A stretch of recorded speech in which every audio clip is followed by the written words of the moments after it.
Smartphones, cars, toasters, and fighter jets. Can you guess what all of these have in common? They're all powered by advanced semiconductors, also known as microchips, or chips for short. They're often regarded as the brains powering modern technologies. Microchips or semiconductors are incredibly important technologies. They are in things from refrigerators all the way to cars and the smartphones we use on a daily basis. The entire technology industry, semiconductors is the fundament of all of that. There's no tech industry without semiconductors. A $574 billion industry, on pace to cross the $1 trillion mark by the end of the decade, now caught in the crosshairs between two of the most powerful nations in the world. U.S. trade restrictions continuing to make an impact on semiconductor companies such as NVIDIA. NVIDIA's CFO warning that China sales will drop significantly in the fourth quarter. The Biden administration is trying to cap China's access to advanced AI chips, but that said, are these curbs too little, too late? They're getting increasingly sophisticated and are going to be needed and required to power and underpin some of the artificial intelligence applications that we know about going forward. So just how did semiconductors, with transistors on the most advanced chips now measuring the size of a single DNA strand, become the centerpiece of a technological tug-of-war between the United States and China? And what are the potential implications for companies caught in the middle of it all?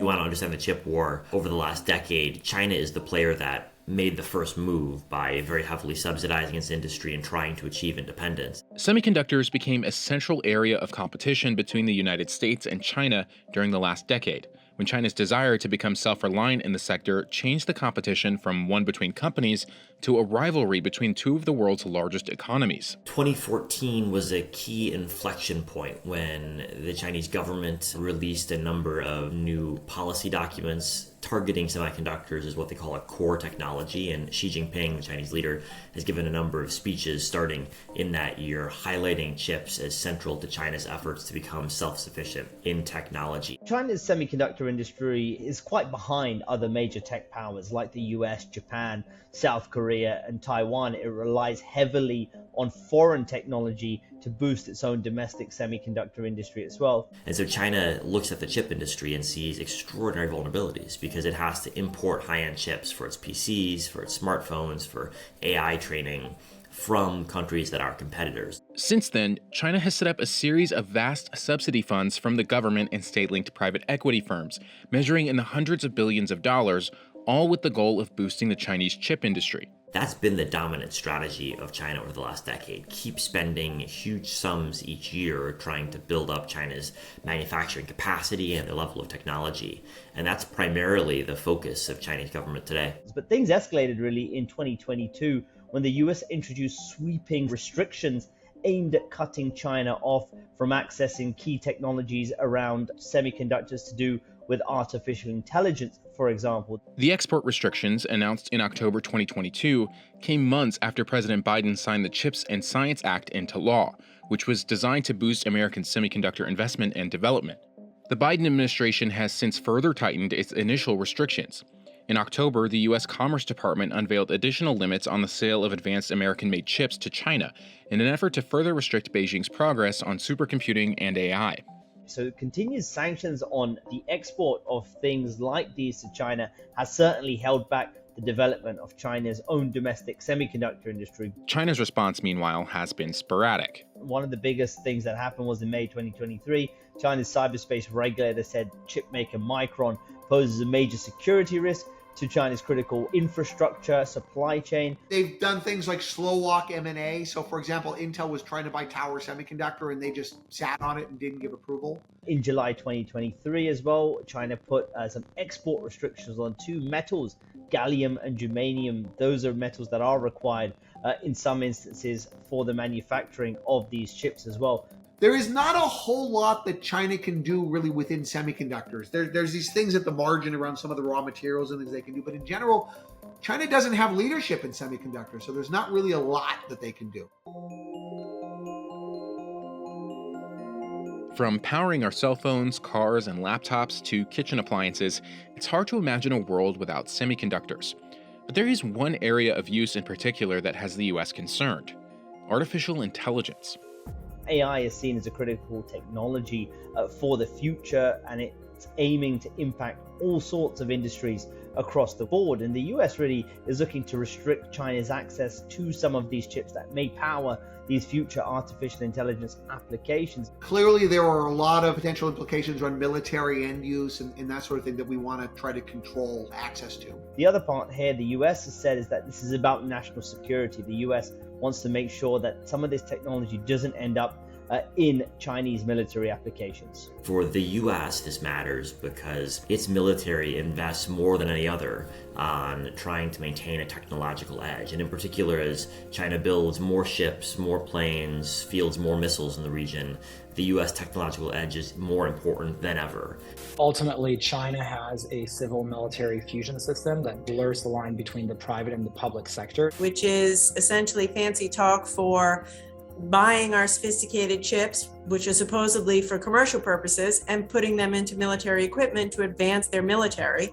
If you buy the thesis that there's a strong relationship between chip making and defense capabilities that rely on semiconductors, sensors, communications, computing, then you can understand why the US government was not excited about the previous status quo in which US firms were actively supporting the upgrading of China's microelectronics capabilities. In terms of where the financial impact on US companies has been, the biggest impact has actually been on the equipment companies. For example, its manufacturers in China need equipment that comes from Europe and the US. Its tech companies need US design tools to design their chips. And it was several $1 billion of revenue impact that companies like Applied Materials and Lam Research and those kinds of guys did see because of this. Meanwhile, NVIDIA, makers of the world's highest performance AI chips, was initially able to work around US export restrictions last year by producing slightly less advanced chips just below the performance threshold. These export controls have very specific technology thresholds around things like computing power and memory bandwidth and that sort of thing, that if you exceed those thresholds, the part is not legal. NVIDIA was able to design new parts that came in sort of just below the thresholds, and so they were legal to sell. In response, the new rules announced by the Biden administration in October 2023 were aimed in part at closing that loophole. They basically control virtually every data center or GPU that NVIDIA is selling into the China market today, as well as offerings from folks like AMD and Intel. It basically limits everything that NVIDIA is selling right now. In a regulatory filing following the announcement, NVIDIA said while it didn't anticipate the new restrictions to have a, quote, near-term meaningful impact on its financial results, it may affect product development in a timely manner and require the company to relocate certain operations. The China restrictions for NVIDIA aren't going to affect them in the near term because there's supply constraints. There's plenty of customers who want what they have. Over the long-term look, I think you have to consider China as potentially impaired. Chip giant NVIDIA may be forced to cancel billions of dollars in chip orders meant for China next year because of new U.S. export controls. The market over the long term will likely be smaller for them if they can't manage to sell stuff into China. Some U.S. chip makers have warned additional controls may not only accelerate China's path to become a self-sufficient chip industry, but also pave the way for a global market dominated by Chinese-made chips. There's no doubt that this trade war and tech war has really boosted China's ambitions to boost its domestic semiconductor industry, and you've seen stepped up efforts in that area. The real challenge that US companies face is at what point does China find a way to design them out and replace them with domestic competitors? Perhaps a preview of that came in late August 2023 when Chinese tech giant Huawei released the Mate 60 Pro, a new smartphone containing an advanced chip made by China's largest chip maker, Semiconductor Manufacturing International Corporation, or SMIC for short. So some people have looked at that Huawei effort to make 7nm chips for smartphones, and they're holding that up as an example that the sanctions, that the export controls have failed. Both Huawei and SMIC are on a U.S. trade blacklist called the Entity List, which restricts them from buying American technology. This has really raised some eyebrows, I think, in Washington about how this was possible. And I think the other bigger question is, while this has been achieved, how viable is this on a large scale? While Huawei's latest 5G phones are equipped with 7nm chips, this year's Apple iPhone 15 Pros, by comparison, are powered by a much more advanced 3-nanometer chip from Taiwan's semiconductor manufacturing company, widely regarded as the most advanced chip maker in the world. A reduction in nanometer size can typically yield more powerful and efficient chips. This has led some to believe that U.S. controls have been effective at slowing down the pace of China's technological development. I think it's evidence that they're succeeding because look what they're being relegated to. You would never do that if you didn't have to, because those parts will not be competitive on a global scale. What Huawei's breakthrough chip shows is that export controls will slow China, but it won't permanently stop China from making advances. And that's okay, because ultimately artificial intelligence is a race between the US and China.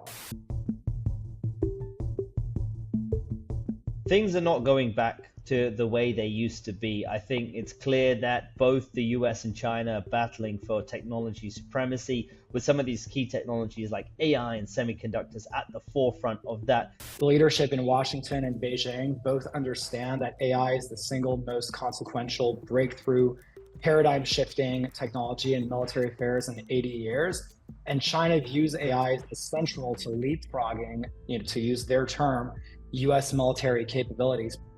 Because AI is seen as such a groundbreaking technology and one that could impact different industries across the board, I think this is an area where you may see further sanctions potentially in place, further export restrictions come in. So companies have come to terms, I think, with that fact and are increasingly trying to position themselves in a very complex balancing act where they can serve all the customers they're legally allowed to serve, but also are cognizant of the fact that the geopolitical situation could well get even more complex. We cannot allow China to have our most sophisticated semiconductor chips for use in the Chinese military. That's where we've drawn the cut line. I do think this is going to be a long-term competition, and when you listen to policymakers in Beijing or in Washington, that's certainly how they conceptualize the competition and their strategies in it. Above all, when we look at this space, we need to understand that a world in which the Chinese Communist Party dominates critical technologies, particularly artificial intelligence, is a very dark and dystopian world, and it's one that we don't want to live in. Of course, we want American companies to lead in innovation, but national security comes first. China, meanwhile, will likely continue efforts into strengthening its own semiconductor industry, while simultaneously boosting the country's advancements in AI. There could be some impact going forward if the restrictions and the tech war continues to ramp up between China and the US, and effectively China becomes quite a closed market to a number of semiconductor firms. It basically means that in areas of advanced computing that have significant spillover effects on the development of artificial intelligence and things like large language models, which have potent military applications, we are going to see a bifurcation into a Chinese-led technology world and an American-led technology world. And so in an industry where the technology races forward so rapidly, the key question is who can run fastest in this race. For now, as the tech war between the US and China continues to ramp up, companies caught in the middle will have to navigate uncharted territory and establish a new way of doing business. Governments have shown a willingness and an ability to force tech firms to change their business models when they conflict with the security priorities of those governments. So while I agree we have a lead in this space, it's very narrow, and it's something we need to actually increase. We don't have the luxury of pausing or stopping. We are ahead of them. We need to stay ahead of them, and we need to deny them this technology that they need to advance their military. It forces businesses to deal with a new reality where geopolitics is at the forefront, and they have to make decisions based on that. At the end of the day, if China's military gets what they want at the pace that they want it, that's bad for every American company.